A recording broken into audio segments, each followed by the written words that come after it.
Hola doctores, ¿cómo están? Soy su amigo, doctor Armando Iniestra Morales. Hoy vamos a platicar respecto a las escalas de valoración geriátrica, las escalas de evaluación geriátrica global como tal. La idea es que ustedes vayan identificando diferentes herramientas que vamos a utilizar conforme vamos generando nuestra práctica médica en geriatría como tal. Vamos a ver que la evaluación geriátrica no solamente es el hacer una historia clínica en el paciente, sino también es hacer la exploración física, ver el entorno del paciente, ver la situación social, ver la situación familiar y la propia integridad del paciente. Recuerden, algo muy importante que debemos de vigilar en el paciente anciano es hacer que el paciente tenga autonomía y autovalía como tal, ¿no? Ahí vamos a estar identificando algunas condiciones clínicas como tal, pero es importante que nosotros también consideremos evaluaciones y herramientas que nos van a facilitar la detección de diferentes enfermedades o diferentes comorbilidades que pueda presentar el paciente, ¿no?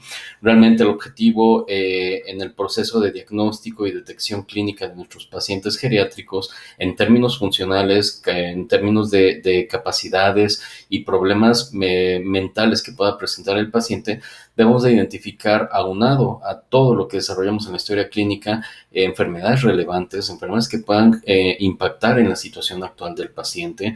También debemos de identificar medicación actual en el paciente, los síntomas que llega a presentar el paciente, porque a final de cuentas en ocasiones llega a presentar sintomatología que no es acorde o que no es algo esperado para la patología principal por la que llega nuestro paciente, que sería el padecimiento actual. También debemos de identificar algunos cambios de vida o su estilo de vida, algunas situaciones que está desarrollando el paciente conforme a lo que va presentando, como por ejemplo ahorita con lo de la contingencia, vemos que hay mucho paciente geriátrico que llega a tener estancias prolongadas en sus domicilios y que llegan a generar complicaciones en lo que es su funcionalidad, ¿no? Por estar tanto tiempo en casa, ¿no? O complicaciones que van decayendo nutrimentalmente, físicamente, etcétera, y mentalmente también incluso, ¿no? A final de cuentas, deben de considerar que el paciente es un todo y que el paciente es una unidad biopsicosocial y que ahí estamos metiendo situaciones psicoafectivas, situaciones emocionales, de motivación, medición de ciertas condiciones cognitivas que tiene mi paciente. Aunado a eso, también tenemos que vigilar el estado nutricional del paciente, su conformación física, el estado emocional, la marcha, la situación familiar, como ya lo habíamos mencionado, que sería el entorno del paciente, la situación actual del cuidador, porque a final de cuentas el cuidador es alguien muy importante, el que nos puede favorecer, pero también que creen que nos puede desfavorecer en la atención del paciente. Tenemos que ver también la rehabilitación, su pronóstico, cómo le va a ir al paciente. Debemos de ser preventivos, debemos de generar ciertas medidas preventivas. Ya lo habíamos platicado anteriormente que existen entre un 15 y 20% de situaciones que nos van a favorecer si es que somos preventivos para las morbilidades. E incluso 5% de las hospitalizaciones de los pacientes se pueden mejorar por situaciones preventivas, ¿no? Entonces es importante que lleguemos a identificar y ser muy meticulosos en este tipo de situaciones, ¿no?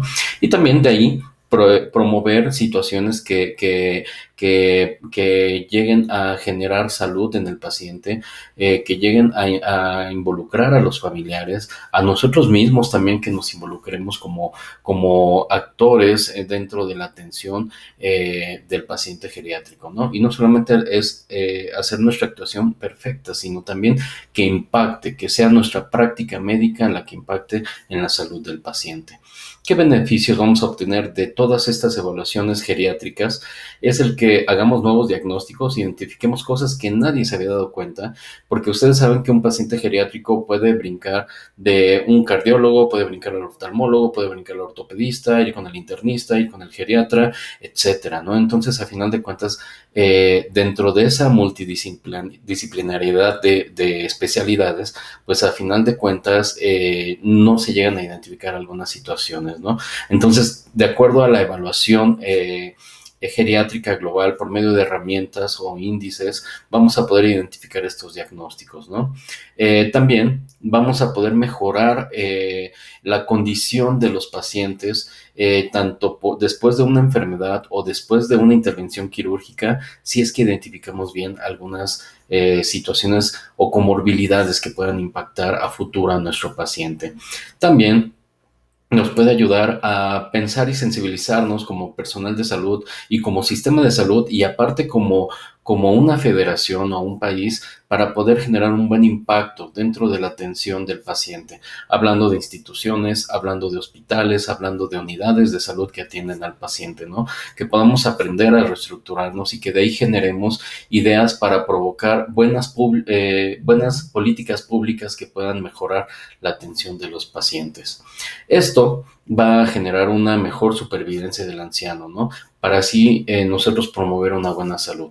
Otra cosa muy importante que me gustaría recalcar en la atención y la identificación de comorbilidades en el paciente geriátrico es el que también debemos de reducir ciertas condiciones de medicamentos que en ocasiones son situaciones que llegan a impactar a la larga a alguna otra enfermedad o que llegan a provocar alguna otra enfermedad, ¿no?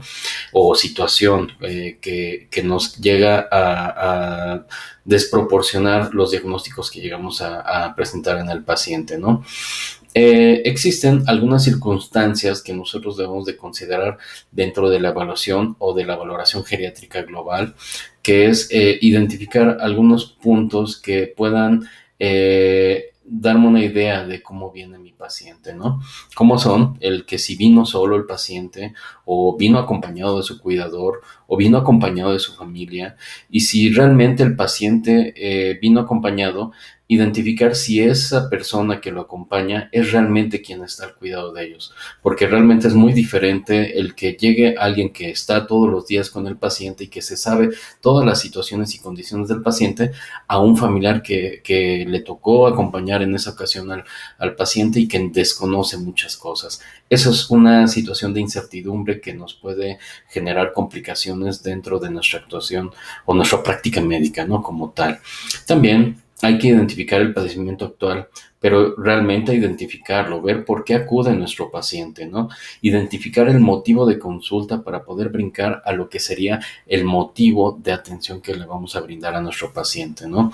Como tal, es a dónde vamos a generar acciones para poder impactar en su mejora general del paciente como tal. También hay que identificar si el paciente ha presentado pérdida de peso, pérdida ponderal o alguna malnutrición o desnutrición. Eso es muy importante porque eso llega a predisponer síndromes geriátricos que vamos a ver más adelante respecto a que van decayendo, a que van sintiendo y presentando cierto abatimiento como tal, ¿no? También debemos de identificar la movilidad en el paciente, ver el estado funcional, ver si está en constante movimiento el paciente, ¿no? Y los medicamentos como tal. Pues bueno, después de esta introducción, les voy a dar una generalidad de lo que serían las escalas de valoración geriátrica como tal, ¿no?